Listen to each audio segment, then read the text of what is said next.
മത്തായി സുവിശേഷം 26 അധ്യായം 39 വാക്യം. പിന്നെ അവൻ അല്പം മുമ്പോട്ട് ചെന്ന് കവിണ്ണു വീണ്, പിതാവേ, കഴിയുമെങ്കിൽ ഈ പാനപാത്രം എങ്കിൽ നിന്നും നീങ്ങിപ്പോകണമേ, എങ്കിലും ഞാൻ ഇച്ഛിക്കും പോലെയല്ല, നീ ഇച്ഛിക്കും പോലെ ആകട്ടെ എന്ന് പ്രാർത്ഥിച്ചു.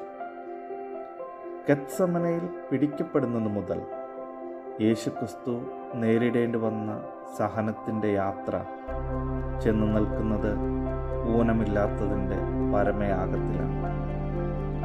മാറി മാറിയുള്ള കോടതിയുടെ വിചാരങ്ങൾക്കൊടുവിൽ ഒരു കുറ്റവും തെളിയിക്കപ്പെടാൻ കഴിയാതിരിക്കുമ്പോൾ ഈ നീതിമാനിൽ ഞാനൊരു കുറ്റവും കാണുന്നില്ല എന്ന് പറഞ്ഞ പീലാത്തോസ് പിന്നീട് യേശുക്രിസ്തുവിനെ ക്രൂശിപ്പാൻ ഏൽപ്പിക്കുകയാണ്.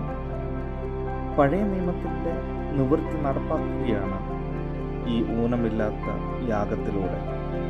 എന്നാൽ ഈ യാഗം പഴയ നിയമത്തിൻ്റെ നടിച്ചുവർ ഇടിച്ചു കളയുന്ന യാഗമാണെന്ന ശ്രേഷ്ഠത നമ്മിൽ വ്യാപരിക്കേണ്ടതുണ്ട്.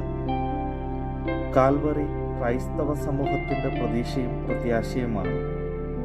ഏതെങ്കിലുമൊക്കെ ചിന്താഗതികൾക്കോ സംവിധാനങ്ങൾക്കോ മറിച്ചു കളയാൻ കഴിയുന്നതിനും ഔന്നിത്യമാണ് ഇതിനുള്ളത്.